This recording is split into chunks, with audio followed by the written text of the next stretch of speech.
मुस्तफ़ा जी रानी अम्मा आयशा, मुस्तफ़ा जी रानी अम्मा आयशा, बूबकर जी न्याणी अम्मा आयशा, बूबकर जी न्याणी अम्मा आयशा, मुस्तफ़ा जी रानी अम्मा आयशा, मुस्तफ़ा जी रानी अम्मा आयशा, बूबकर जी न्याणी अम्मा आयशा। जंहिंजी तक़दीस ततहीर क़ुरान में थियो आ शाहिद खुदा खुद संदसि शान में। जंहिंजी तक़दीस ततहीर क़ुरान में थियो आ शाहिद खुदा खुद संदसि शान में, थियो आ शाहिद खुदा खुद संदसि शान में। मनक़बत अहिड़ी माणी अम्मा आयशा, मनक़बत अहिड़ी माणी अम्मा आयशा, बूबकर जी न्याणी अम्मा आयशा, बूबकर जी न्याणी अम्मा आयशा। उन जो अल्लाह साईं कयो इंतिखाब, मानो ऐं मर्तबो बेशुब बेहिसाब। उन जो अल्लाह साईं कयो इंतिखाब, मानो ऐं मर्तबो बेशुब बेहिसाब।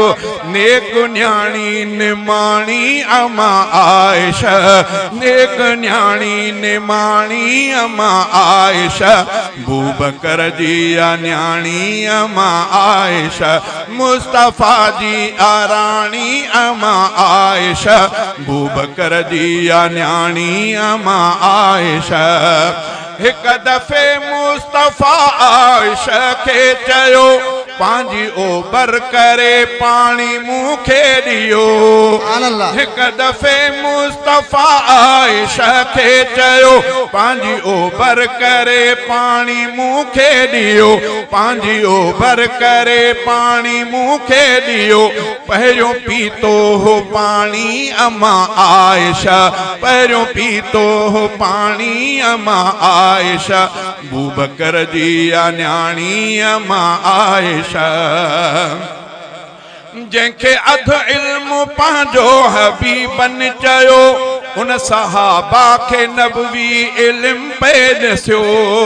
जंहिंखे अधु इल्म पंहिंजो हबीबन चयो, उन सहाबा खे नबवी इल्म पे ॾिसियो। आला उस्ताद यानी अम्मा आयशा, आला उस्ताद यानी अम्मा आयशा, बूबकर जी न्याणी अम्मा आयशा, मुस्तफ़ा जी रानी अम्मा आयशा, बूबकर जी न्याणी अम्मा आयशा। औरतुनि में हदीसुन जी रावी असुल, जंहिं नबीअ जूं कयूं खोड़ ॻाल्हियूं न कुल। औरतुनि में हदीसुन जी रावी असुल, जंहिं नबीअ जूं कयूं खोड़ ॻाल्हियूं न कुल। मुत्तकी आलिम्याणी अम्मा आयशा, मुत्तकी आलिम्याणी अम्मा आयशा, बूबकर जी न्याणी अम्मा आयशा, मुस्तफ़ा जी रानी अम्मा आयशा, बूबकर जी न्याणी अम्मा आयशा। पाक दामन प्यारी हयादार आ, उन ते तुहमत हणण वारो बदकार आ, उन ते तुहमत हणण वारो बदकार आ। सेबिती ऐं सियाणी अम्मा आयशा, सेबिती ऐं सियाणी अम्मा आयशा, बूबकर जी न्याणी अम्मा आयशा, मुस्तफ़ा जी रानी अम्मा आयशा, बूबकर जी न्याणी अम्मा आयशा।